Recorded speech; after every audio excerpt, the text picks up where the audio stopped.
오늘 함께 읽은 본문은요, 믿음 그리고 행함, 믿음으로 행하는 삶에 대한 말씀입니다.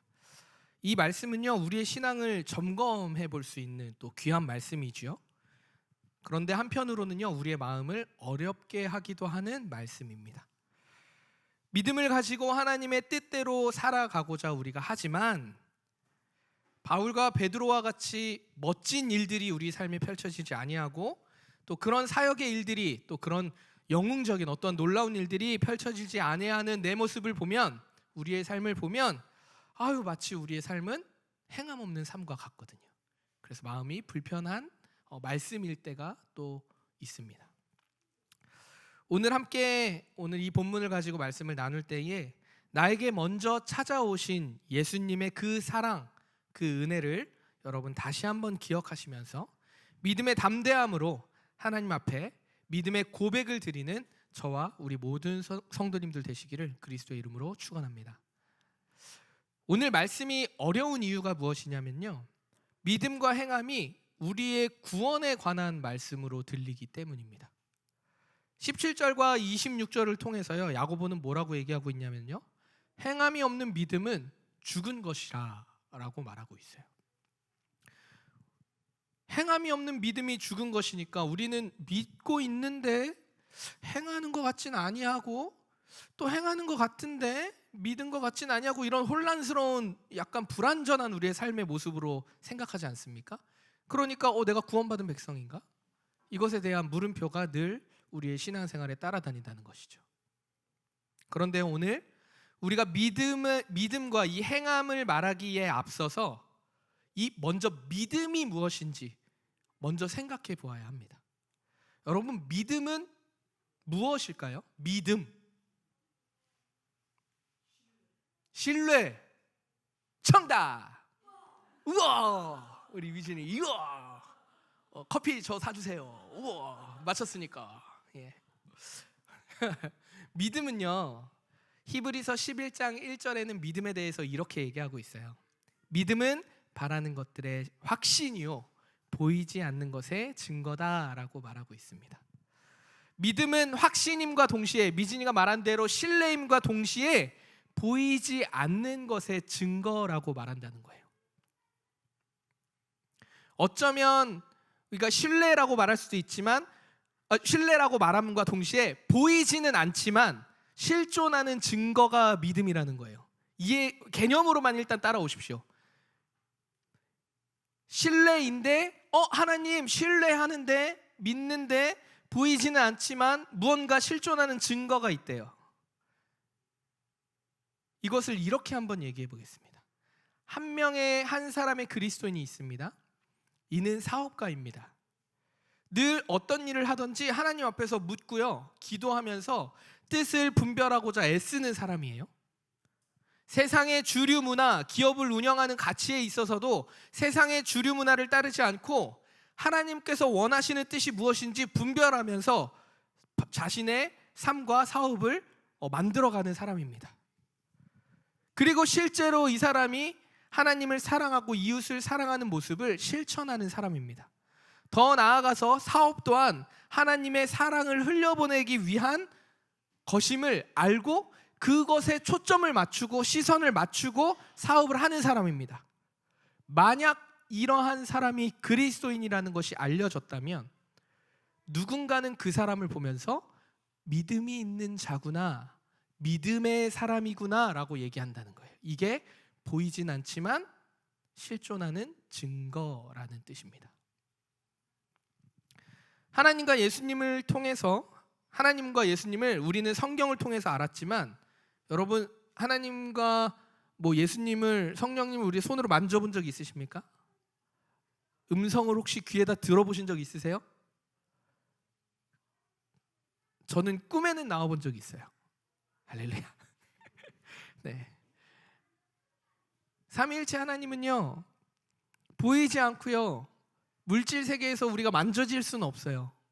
물건처럼 이렇게 막 우리 몸으로, 온몸으로, 오감으로 느낄 수는 없다라는 거예요. 그러나 하나님의 사람들을 통해서 반드시 하나님의 살아계심이 드러나고 나타나고, 보이지 않는 것의 증거가 된다라는 것입니다. 여기서 더 중요한 포인트가 있는데요. 그것은 그렇다면 그 믿음이 우리에게 어떻게 주어졌는가? 다르게 얘기하면요, 우리는 어떻게 믿음을 갖게 되었는가가 중요한 거죠. 여러분 지금 스스로에게 잠시 질문해 보십시오. 여러분은 어떻게 믿음을 갖게 되었습니까? 여러분은 무엇을 믿고 계십니까? 빠르게 답을 얘기하자면 우리는 오직 하나님의 사랑으로 독생자 예수님의 은혜로 믿음이 우리에게 주어졌습니다. 믿으십니까? 아멘. 믿음을 내가 가진 것처럼 보이지만 아니요. 오직 은혜로 믿음을 우리는 갖게 되었습니다. 우리가 믿음을 가졌다고 할 때에 내가 무엇을 한 것처럼 보일 수 있어요. 내 발로, 내 생각으로, 내 마음으로 결정하고 입으로 시인하여서 내가 믿었지라고 얘기할 수 있어요. 내가 믿었기 때문에 섬기고 있지, 교회를 내 발로 나왔지, 무언가 내가 내 힘으로 하고 있지라고 얘기할 수 있어요. 하지만 그 이전에 예수를 믿는다는 것, 하나님의 자녀가 된다는 것, 믿음을 가진 사람이 된다라는 건 어느 것 하나도 우리의 힘으로 된 것이 없다는 거예요. 하나님의 은혜로 우리에게 주어졌음을 믿으시길 축복합니다. 여러분 그렇다면 우리가 지금 살펴보는 것처럼 믿음을 우리의 말로 표현할 수 있을까요? 네. 성경도 텍스트니까 우리가 읽으면 말로 표현이 되죠. 하지만 지식적으로 텍스트로는 얼마든지 전할 수 있어요. 주문 외우듯이도 예수님을 전할 수 있어요. 사형리 막 하면서 하나님 나를 위해서 죽으시고 십자가에 못 박혀 죽으시고 돌아가 사흘 만에 부활하셨다. 우리가 믿으면 정말 그리스도의 그 영광에 동참할 수 있게 된다. 우리는 구원을 받습니다. 이렇게 얘기할 수 있어요. 우리는 죄인입니다를 얘기하면서 얼마든지 주문 외우듯이 복음을 말로 전할 수 있습니다. 하지만 이 복음의 진정성이 담기기 위해서는요, 반드시 믿음을 가진 자들의 행함이 필요합니다. 은혜 받은 자의 믿음을 자랑할 수도 행함을 또 자랑할 수도 없어요. 왜요? 시작이 어디예요? 오직 하나님의 은혜로 시작되었기 때문에 우리가 복음 믿음을 건강하게 하나님 앞에 잘 신앙생활을 한다 할지라도 그 가진 믿음으로 행함의 삶을 살지라도 우리가 자랑할 수 없는 이유는 그 믿음을 갖게 된 이유와 믿음을 행하는 이유가 하나님의 은혜로 우리에게 주어졌기 때문에 우리는 자랑할 것이 하나도 없다라는 거예요. 오늘 본문 18절, 19절 세 번역으로 제가 한번 읽어봐 드릴게요. 어떤 사람은 이렇게 말할 것입니다. 너에게는 믿음이 있고 나에게는 행함이 있다. 행함이 없는 너의 믿음을 나에게 보여라. 그리하면 나는 행함으로 나의 믿음을 너에게 보이겠다. 그대는 하나님께서 한 분이심을 믿고 있습니다. 잘하는 일입니다. 그런데 귀신들도 그렇게 믿고 떱니다. 어떤 사람이 우리가 하나님에 대해 안다고 믿는다고 말하는 거 잘하는 일이래요. 그거 맞는 얘기래요. 그러나 하나님을 안다고 믿는다고 말하는 것은 귀신도 할 수 있는 일이라는 거예요. 귀신도 하나님을 알기 때문에 무서워 벌벌 떤다는 거예요. 하나님이 귀신 앞에 나타났을 때, 사탄 앞에 나타났을 때 바짝 엎드려서 주여 주여 할 수 있는 존재라는 거예요. 하나님 살아계심을 우리만 아는 게 아니고 귀신도 사탄도 안다라는 거예요. 그런데 결정적 차이는 우리는 하나님을 알지만, 하나님을 믿지만, 믿어요. 그러면 하나님의 믿음 안에서 하나님의 말씀을 따라 살아가는 것을 선택하는 거고, 하나님의 은혜로. 사탄은 알지만 선택하지 않는 것입니다. 그래서 여러분, 하나님을 믿는다는 것은요, 행하는 것과 함께 하는 거예요. 믿음과 행함은 따로 생각할 게 아니고 믿었으면 행하는 겁니다. 믿는다는 것을 우리가 안다는 것과 착각해서는 안 돼요. 성경을 많이 읽고 교회 문화를 알고 신앙생활을 알고 철학 교부들의 책을 읽으면서 우리가 머리에 지식적으로 신앙적 전통이 어떻게 흘러왔는지 아무리 머리에 지식으로 많이 담아도 행함이 없고 진정성이 그리스도의 사랑을 알지 못하고 삶에서 분별하려고 애쓰지 않고 그 사랑을 실천하는 모습이 없다면 반쪽짜리 믿음이라는 거예요. 또한 반대로 이런 믿음이 없어요. 그런데 선을 열심히 행해요. 그게 나에게 믿음인 줄 알고 그렇다고 해서 믿음이 있다고 착각해서도 안 된다라는 거예요. 중요한 포인트는 무엇으로부터 시작되었는가, 무엇으로부터 시작되었는가가 중요한 거예요. 우리가 왜 믿었어요? 그 믿음을 가지고 왜 행했어요? 무엇으로부터 시작됐냐고요? 은혜로부터 시작되었다는 겁니다. 오직 하나님의 은혜로 시작된 믿음과 믿음의 삶이어야 한다는 거예요. 선은요, 그리스도인이 아니어도 윤리 도덕적 가치 안에서 그 사회 문화가 통용하는 문화적 범주 안에서 얼마든지 선은 행할 수 있어요. 그러나 그런 선이라고 하여서 그것이 그리스도를 나타내는 건 아니에요. 이해되십니까? 근데 이런 우리의 지금 머리로 잘 따라오고 있지만 우리를 더 복잡하게 하는 것은 무엇이냐면요, 성경을 계속 읽게 되면 더 복잡하게 하는 일들이 생각나요. 뭐냐면 야고보의 지금 이 믿음의 행함의 논리와 바울의 논리가 다르다는 거예요. 야고보는 행함 없는 믿음은 죽은 것이라고 말하고 있잖아요. 그런데 바울은 뭐라고 얘기해요? 오직 믿음으로만 구원받는다고 얘기해요. 다르잖아요. 둘 다 사도인데 말이 달라. 자, 그러면 이제 야고보파 손 들어보세요. 바울파 손 들어보세요. 이런 거 나오는 거예요. 그런데 여러분, 서로 상반되는 논리처럼 보이지만 이것은 그 당시에 야고보와 바울이 살았던 당시의 문화적 배경을 좀 우리가 이해할 필요가 있다라는 거예요. 우리가 성경을 읽을 때에 제가 성경 통독할 때 늘 말씀드렸잖아요. 1차 수신자가 누구인지 먼저 생각해 보라고. 이 성경이 처음에 읽혀진 자가 누군지 한번 보라고. 그래서 제가 통독할 때 개요 영상도 올려드리는 이유가 그 개요를 알고 그냥 바로 모든 몇천 년의 시대를 무시하고 그냥 우리의 현대의 의식으로 쑥 가져오면, 물론 그 나름대로도 내 은혜가 족하니까 은혜가 있겠지만 더 깊이 있게 하나님을 알아가기 위해선 이 성경이 그때 어떤 상황에 누구에게 먼저 읽혔는지를 생각해 봐야 된다는 거예요. 그것처럼 야고보와 바울이 이 로마서와 지금 야고보서를 쓸 때의 이 당시의 상황과 배경들이 다르다. 이것을 우리가 이해할 필요가 있어요. 그 중에 우리는 야고보의 문화를 한번 살펴볼게요. 야고보가 살았던 시대에는요, 관계에 대해서 가장 핵심적인 관계의 방식들이 있었어요. 그게 뭐였냐면 그들의 문화 인식이 있었는데 그게 후견인과 피후견인의 관계였어요. 지위와 능력을 가진 후견인이요, 피후견인을 후원하는 거예요. 그런데 이 관계가 되게 좋은 관계입니다. 서로 상호 보완적일 때 가장 좋은 관계를 형성하게 됩니다. 그런 취지로 만들어졌겠죠.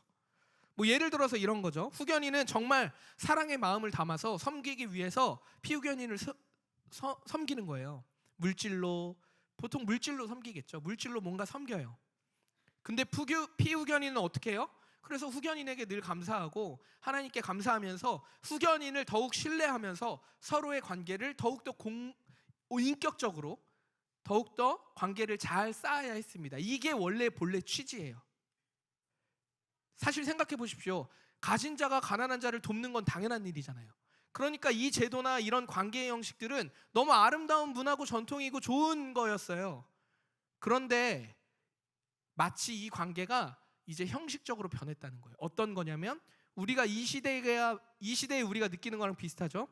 기브 앤 테이크의 관계인 거예요. 내가 이거 줬으니까 너도 이거 줘야지. 이런 모습이 당시 후견인과 피후견인 관계 안에서 나타났다는 거예요. 지위와 능력을 가진 후견인은요, 뭔가 받을 걸 기대하지 않고 줬어야 하는데 그러지 않고 이제 피후견인에게 뭔가 기대하게 된 거야. 제가 이렇게 했으니까 뭔가 좀 태도라도 뭔가 좀 잘 보여야 되지 않을까?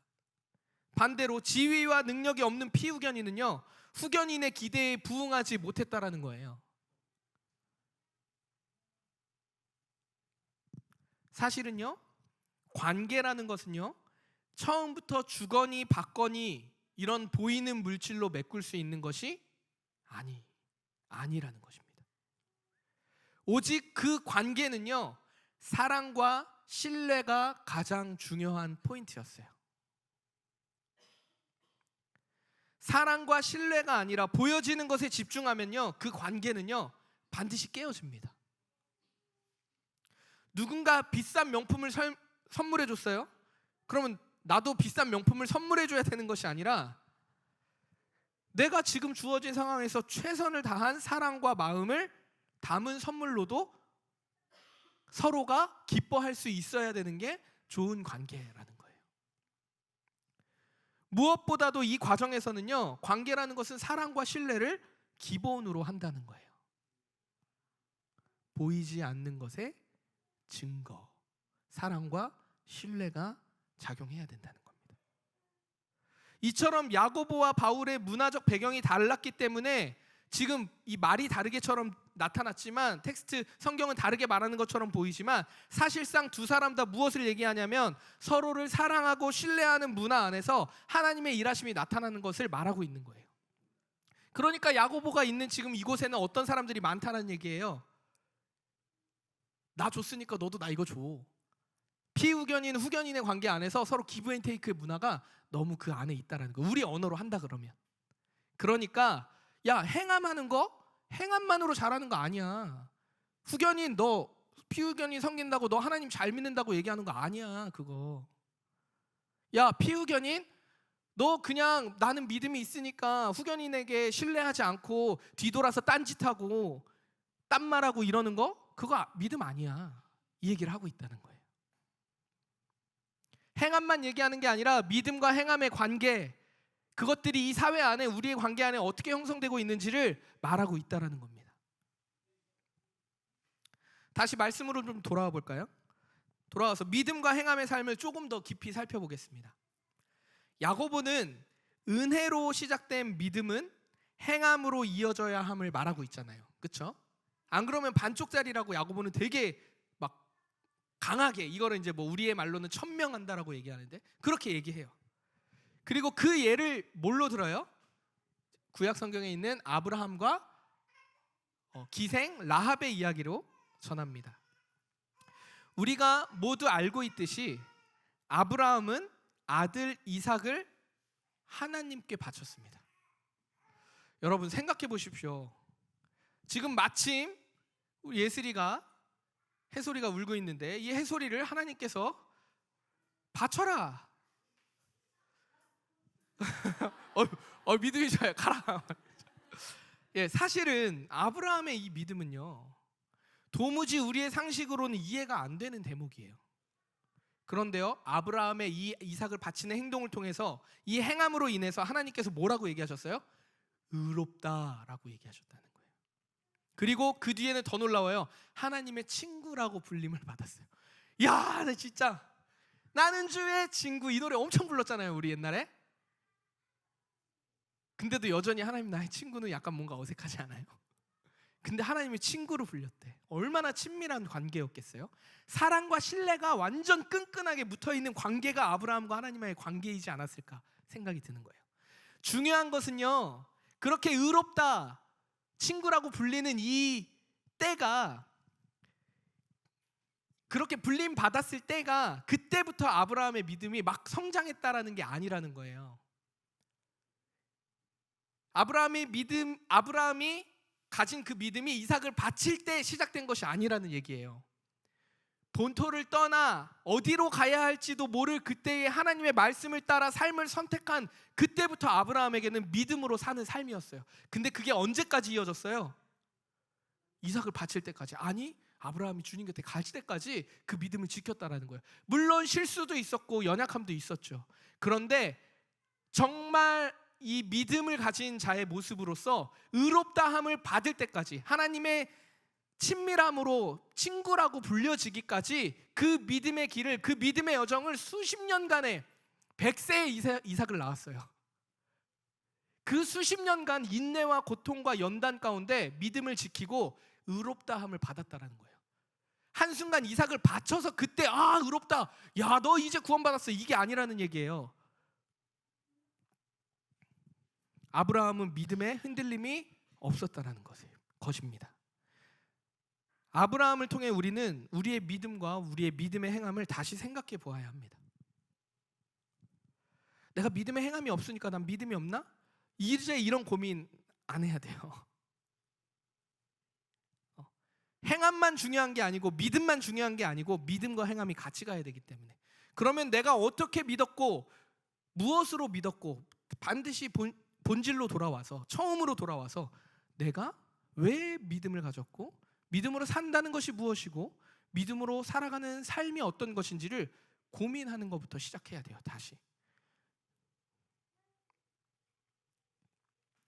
다시 말하지만 믿음은 머리로 아는 것을 믿음이라 하지 않습니다. 성경적 지식이 머리에 아무리 많은 사람일지라도 그것을 믿음이라고 얘기하지 않습니다. 알고 행하는 것까지가 동시에 그 일들이 내 삶의 전 여정 가운데 반응하고 이어져 가는 것이, 여기까지가 믿음입니다. 믿음을 가졌지만 행하는 것이 어려울 수 있어요. 아직 처음이고 서툴고 어려워서 하나님의 깊이 있는 사랑을 알았지만 그것이 내 안에 소화가 잘 안 되어서 어린아이와 같은 믿음이어서 행하는 게 어려울 수도 있어요. 또는 우선적으로 믿음을 가졌어요. 그런데 신앙생활을 하다 보니까 수많은 간증들, 막 놀라운 엄청난 일들의 간증을 듣고 수많은 사람들의 이야기를 들으면서 우리의 인식이 하나님의 일에 동참하는 것은 크고 높고 넓고 엄청 큰 일들만이 하나님의 일에 동참하는 구나라고 생각하는 인식이 우리의 신앙 가운데 있었다라는 거예요. 그러니까 작은 것에 감사하고 소소한 것에 기뻐하고 하나님이 주신 것에 반응하기가 어색하고 서툰 겁니다. 그러니까 어떤 마음이에요? 믿음은 가졌지만 놀라운 하나님의 일들은 시작도 못하고 난 베드로처럼 못해, 바울처럼 어떻게 살아. 여러분, 베드로와 바울은요 사도예요. 하나님을 직접 만나고 하나님이 직접, 예수님이 직접 부르셔서 임명한 사도예요. 사도. 우리가 사도예요? 우린 사도 아니에요. 능력 없어요. 우리는 사도가 아니에요. 죽은 자를 일으켜낼 수 있는 능력이, 물론 텍스트의 믿음으로 하나님이 하실 거라고 그런 믿음을 가진 자는 있을 수 있겠죠. 그러나 사도들처럼 뭔가 엄청난 그런 일들이 우리에게 일어날 수도 있지만 그게 보편 일반적 타당하게 일어나는 일들은 아니라는 거예요. 착각하는 게 목사 사도 아닙니다. 목사는 사도가 아니에요. 목사는 말씀을 가리키고 목양하는 자로 하나님이 동일한 하나님의 백성들 가운데 세워주신 또 하나님의 그냥 사람 중 한 명이에요. 저도 역시 하나님 앞에 믿음으로 살아가는 자의 모습으로 서야 되는 거예요. 그러나 우리 성도들이 우리 교회의 대표이고 교회를 잘 양육해주고 우리의 영적인 아버지가 되시니, 아버지란 표현도 이상하지만 그런 어떠한 선배의 모습이 있으니 그냥 섬겨주는 거잖아요.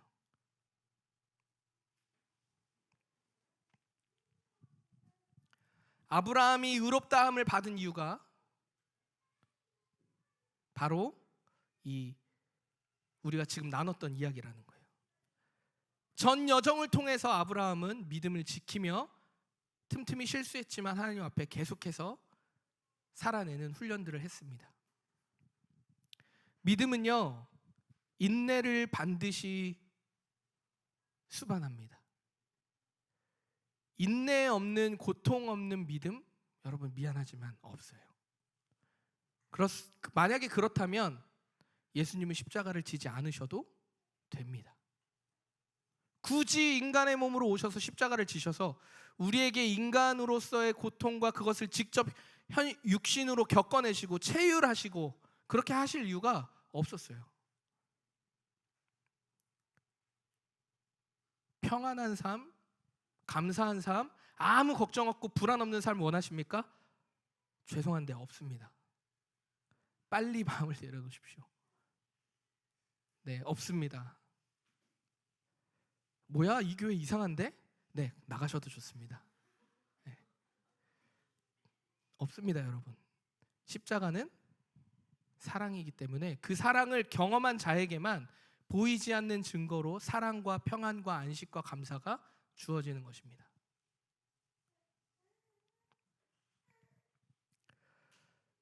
아브라함의 여정은요, 언제나 인내였어요. 갈 길을 알지 못할 때에도 그 걸음을 인도하시는 하나님을 신뢰했습니다. 여러분, 이 여정들을 통해서 우리가 깨닫게 되는 것은요, 믿음은 언제나 우리에게 십자가를 생각나게 한다는 거예요. 각자가 져야 할 십자가를 우리 각자가 져야 하는 거예요. 성품, 성향, 인격의 모양, 형성된 것들이 다 다르지만 누군가는 인내가 쉬운 사람이 있다면 누군가는 감사가 쉬운 사람이 있을 수도 있어요. 그러나 각자의 연약함도 다 다르다는 거예요. 근데 그것들을 우리가 각자의 이름으로 십자가를 져야 된다는 거예요. 제가 목사니까 뭔가 더 많은 것을 잘 감당할 것처럼 보이지만 저 잘 가면 쓰고 잘 숨기는 것뿐입니다. 제 안에 썩어 있는 것들, 하나님 앞에 씨름하는 것들이 왜 없겠습니까? 여러분들은 없으십니까? 그게 우리의 십자가일 수도 있습니다. 어쩌면 평생에 걸친 이삭을 얻기까지 100세의 시간을 보냈던 아브라함 같은 인내, 이스라엘 백성들을 이끌고 있지만 그 부족함 가운데 씨름했던 아브라함의 인내, 그게 우리의 삶의 믿음의 여정의 십자가로 우리에게 주어져야 한다는 것입니다. 그런데 우리에게 감사한 게 있죠. 몸소 이것을 실천하시고 몸소 우리에게 그 사랑을 알려주신 예수 그리스도 안에 있을 때 우리가 참 평안을 얻는다, 참 자유를 얻는다는 말이 여기서 연결이 되는 거예요. 여러분, 믿음을 갖는 것도요, 믿음을 행하는 삶도요, 너무 어렵습니다. 너무너무 어려워요. 여러분, 주일날 이 날씨 좋은 때 교회 와서 이 지하 막 꿉꿉한데 내려와가지고 여기서 예배 드리는 거, 여러분의 믿음 박수 받을 일이에요. 특히 이 시대에 쉽지 않습니다. 박수 치는 거예요? 네, 네, 감사합니다. 네, 네, 모두에게, 네. 나에게도. 네.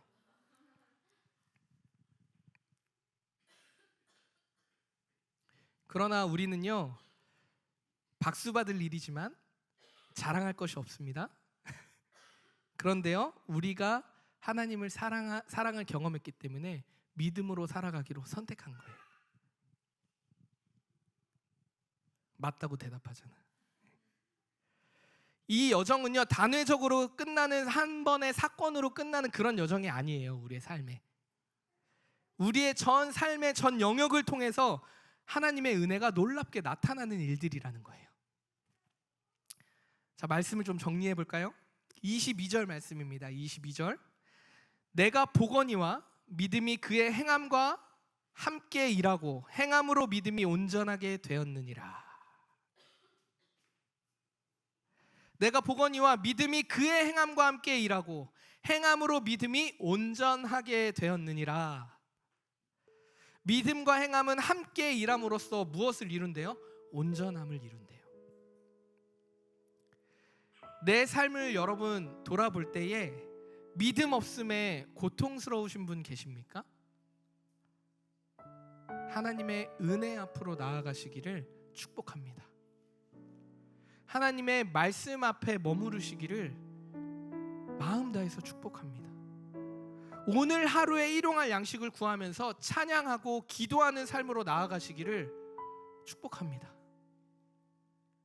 또 내 삶을 돌아볼 때에 나는 믿음 거는 어떻게 잘하겠는데 난 도대체 어떻게 하나님의 사랑을 흘려보낼지, 믿음으로 행할지 잘 모르겠어. 이거에 답답하신 분 계십니까? 나의 믿음을 다시 한번 점검하기 위해 하나님의 은혜의 자리로 나아가시기를 축복합니다. 나의 오늘 하루의 은혜를 구하면서 믿음의 삶이 무엇인지 기도하는 삶으로 나아가시기를 축복합니다. 사랑하는 우리 성도 여러분, 우리가 꼭 기억해야 할 것이 있어요. 우리가 믿음과 믿음의 실천, 이 행함에 대해서 이야기했지만 이것이 어떠한 순서나 논리로 다 우리의 마음과 생각들을 새롭게 할 수 있는 것이 아니라는 거예요. 그냥 우리가 기억해야 될 것은 이 전 인격적인 우리의 신앙의 모든 여정의 전 인격적인 반응은 은혜로부터 시작되었구나라는 것을 알아야 된다는 거예요. 은혜 없으면 아무것도 아닙니다. 차라리 세상이 말하는 주류 문화에 동승해서 더 열심히 더 빨리 달려야지요.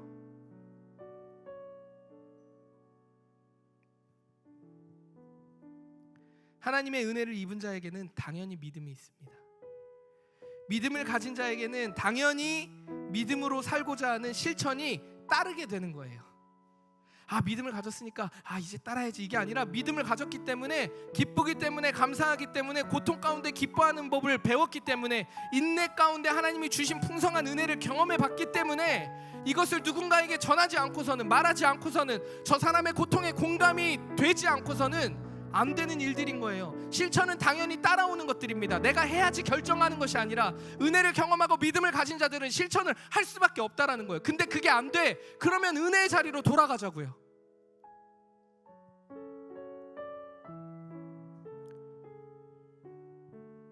하나님의 은혜를 내 삶에서 떠나지 않게 해야 합니다. 아니요, 더 정확하게는 하나님께서는 우리를 고와 같이 버려두지 않으시잖아요. 그런데 우리가 보아도 보지 못하고 들어도 듣지 못하는 것입니다.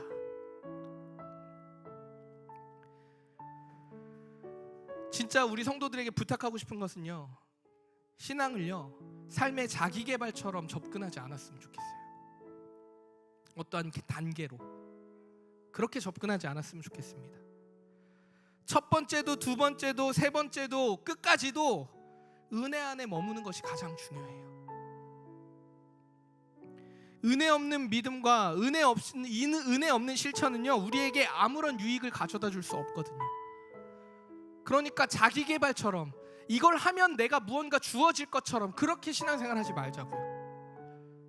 교회 안에서 정체성 찾지 말자고요.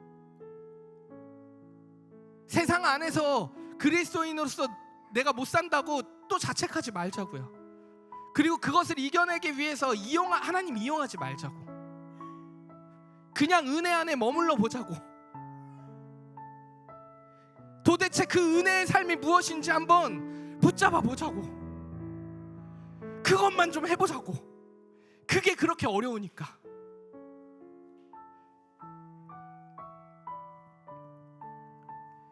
은혜의 자리가 무엇입니까? 좀 이따 말씀드릴게요. 오직 여러분 은혜 안에서 온전함을 이루는 저와 우리 올디너리 모든 성도님들 되시기를 축복합니다. 크고 놀라운 일들을 실천하기 이전에 여러분 실천을 어떻게 실천하냐면 은혜의 자리로 나아가는 것으로 일단 실천해 보십시오. 실천이 뭔가 이렇게 뛰어넘어서 이거 말고 일단 은혜의 자리로 다시 나아가 보는 거. 그래서 성경의 수많은 인물들은 잘못했을 때 어떻게 해요? 무릎 꿇고 베옷을 입고 하나님 앞에 회개하며 다시 돌아가잖아요. 그리고 묻잖아요. 그거 다시 해보자고. 그러면 우리가 다시 어떻게 살아야 되는지 하나님이 우리 개인에게, 우리 가정에게, 우리 공동체에게 말씀하시지 않겠어요? 그렇게 말씀하시는 줄 믿습니다. 아멘. 우리의 실천이 은혜의 자리로 나아가는 것부터 시작되어야 합니다. 목사님, 도대체 은혜의 자리가 무엇입니까? 말하자면 너무 많고 너무 길어서 다 나열할 수 없지만 뭉뚱그려서 얘기해 볼게요. 은혜의 자리는요 말씀을 읽는 겁니다. 기도하는 거예요. 그리고 어떻게 기도하냐면요 하나님의 영광과 하나님의 뜻을 구하는 거예요. 일용할 양식을 구하는 것입니다. 오늘 주님, 내 삶이 미래의 불안함 가운데 있을지라도 만나를 주신 하나님을 믿기 때문에 오늘 하루에 필요한 모든 먹고 자고 누리고 할 모든 것들을 채워주실 줄 믿습니다. 이 고백이 무슨 고백인지 아십니까? 주기도문이에요. 그게 은혜의 자리로 나아가는 겁니다. 근데 이것만 은혜의 자리일까요? 아니요, 여러분. 나에게 주어진 가정, 직장에서 하나님 마음 품고 주어진 시간을 최선을 다해서 살아가는 것, 이것도 은혜의 자리예요. 이것만 은혜의 자리입니까? 아니요. 식사를 하는 거, 잠을 자는 거, 운동하는 거, 함께 하는 이들과 함께 웃는 거, 함께 슬퍼하는 것, 이 모든 것이 인간의 살아가는 모든 삶의 전 영역이 은혜의 자리입니다. 눈을 뜨고 손을 펴고 만져보고 느껴보고 누가 떠먹여주지 않아요, 여러분. 여러분의 삶은 여러분의 것입니다. 하나님이 여러분에게 특별하게 허락하신 여러분의 삶이에요.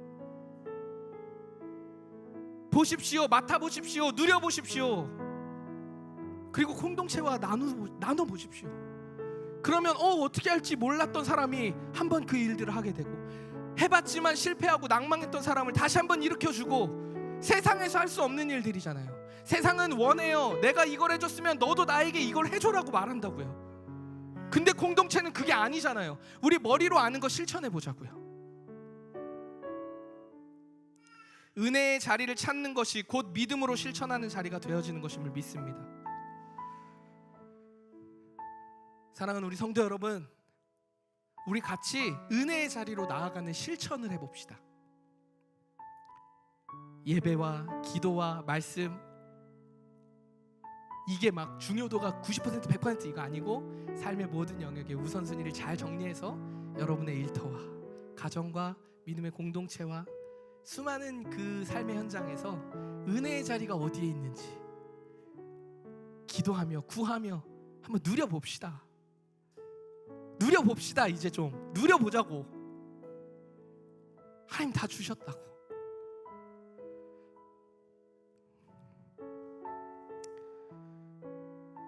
저와 우리 성도들의 한 명 한 명의 삶을 통해서 하나님의 영광이 드러나고 온전함을 이루게 되는 그런 아름다운 우리들의 인생 되기를 믿고